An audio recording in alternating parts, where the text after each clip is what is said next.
Donald ട്രംപിന് കോളടിച്ചിരിക്കുകയാണ്. ട്രംപിനും Boeing വിമാനം സമ്മാനിക്കാൻ ഒരുങ്ങി ഖത്തർ.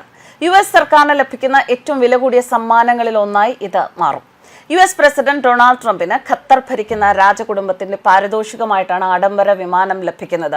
US പ്രതിരോധ വകുപ്പിന് ഖത്തർ സമ്മാനിക്കാൻ ഒരുങ്ങുന്ന ബോയിംഗ് 747-8 എന്ന വിമാനം പ്രസിഡന്റിന്റെ ഔദ്യോഗിക വിമാനമായ എയർഫോഴ്സ് 1 ആയി ഉപയോഗിക്കാനാണ് ഇപ്പോൾ ആലോചന.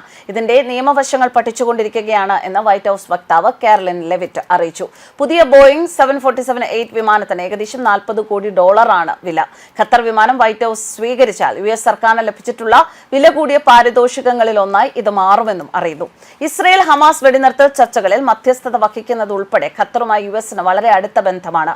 പുതിയൊരു എയർഫോഴ്സ് 1 വാങ്ങുന്നതിനേക്കാൾ നല്ലത് ഖത്തറിന്റെ സമ്മാനം സ്വീകരിക്കുന്നതാണ് എന്നാണ് ട്രംപിന്റെ നിലപാട്.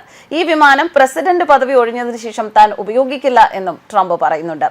എണ്ണസമ്പന്നമായ ഗൾഫ് രാജ്യം ഇതിന് പകരമായി എന്തെങ്കിലും പ്രതീക്ഷിക്കുമോ എന്ന് വൈറ്റ് ഹൌസിൽ മാധ്യമപ്രവർത്തകർ ട്രംപിനോട് ചോദിച്ചു. പക്ഷേ അപ്പോൾ 78-കാരനായ ട്രംപിന്റെ മറുപടി ഇങ്ങനെയാണ്: അത്തരമൊരു ഓഫർ ഞാൻ ഒരിക്കലും നിരസിക്കില്ല. അതായത് നമുക്ക് സൗജന്യവും വളരെ ചെലവേറിയതുമായ ഒരു വിമാനം വേണ്ട എന്ന് പറയുന്ന ഒരു മണ്ടനാകും എങ്കിൽ ഞാൻ നിലവിലുള്ള കാലഹരണപ്പെട്ട മോഡലുകൾക്ക് പകരമായി 2 പുതിയ എയർഫോഴ്സ് 1 ജെറ്റുകൾ നൽകാനുള്ള എയ്റോസ്പേസ് ഭീമനായ ബോയിങ്ങിന്റെ കരാറിലെ കാലതാമസവും ചിലവ് വർധനവും സംബന്ധിച്ച് ട്രംപ് ആവർത്തിച്ച് പരാതിപ്പെട്ടതിനെ തുടർന്നാണ് ഖത്തർ ഈ വാഗ്ദാനം നൽകിയത്.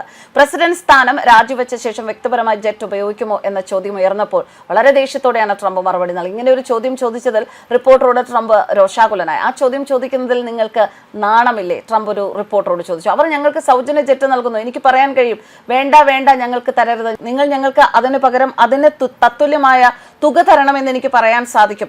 വളരെ നന്ദി. പകരം റൊണാൾഡ് റീഗന്റെ ലൈബ്രറിയിൽ മുൻ എയർഫോഴ്സ് 1 ജെറ്റ് സൂക്ഷിച്ചിരിക്കുന്നത് പോലെ ഇത് തന്റെ ഭാവി പ്രസിഡന്റ് ലൈബ്രറിയിലേക്ക് ഒരു പ്രദർശനമായി സംഭാവന ചെയ്യും എന്നാണ് ട്രംപ് പറഞ്ഞത്. ജെറ്റ് ഒരു സമ്മാനമായിരിക്കില്ല എന്ന് പറഞ്ഞുകൊണ്ട് ഖത്തർ പെട്ടെന്ന് തന്നെ വിവാദം ലഘൂകരിക്കാൻ ശ്രമിക്കുകയായിരുന്നു.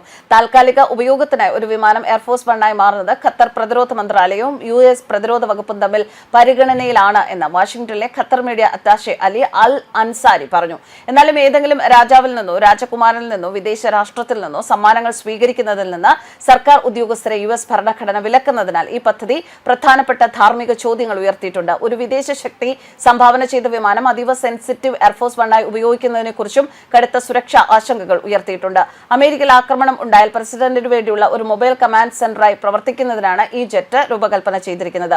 ഒരു വിദേശ സർക്കാരിൽ നിന്ന് $400 മില്യൺ വിലമതിക്കുന്ന ഇത്തരത്തിലുള്ള സമ്മാനം സ്വീകരിക്കുന്ന ഏതൊരു പ്രസിഡന്റും വ്യക്തമായ താൽപര്യ വൈരുദ്ധ്യം സൃഷ്ടിക്കുന്നു. സെനറ്റ് വിദേശകാര്യ സമിതിയിലെ 4 അംഗങ്ങളുടെ പ്രസ്താവനയിൽ ഇങ്ങനെ പറയുന്നുണ്ട്. സെനറ്റർമാരായ Cory Booker, Brian Schatz, Chris Murphy എന്നിവരുടെ പ്രസ്താവനയിൽ ദേശീയ സുരക്ഷാ ചോദ്യങ്ങൾ ഉയർത്തുന്നുണ്ട്. വിദേശ സ്വാധീനം ക്ഷണിച്ചു വരുത്തുന്നു, നമ്മുടെ സർക്കാരിലുള്ള പൊതുജന വിശ്വാസത്തെ ദുർബലപ്പെടുത്തുന്നു എന്നാണ് അവരുടെ വിശകലനം. ട്രംപുമായി നേരിട്ട് വ്യക്തിപരമായ ബിസിനസ് നടത്തുന്ന ഒരു രാജ്യത്തിന് ആയുധങ്ങൾ വിൽക്കുന്നത് തടയുമെന്ന് മർഫി പ്രത്യേകം പറഞ്ഞു. ഖത്തറിന്റെ നിർദ്ദിഷ്ട സമ്മാനത്തെ ആണവ ഗ്രേഡ് ക്രാഫ്റ്റ് എന്നാണ് വിശേഷിപ്പിച്ചിരിക്കുന്നത്.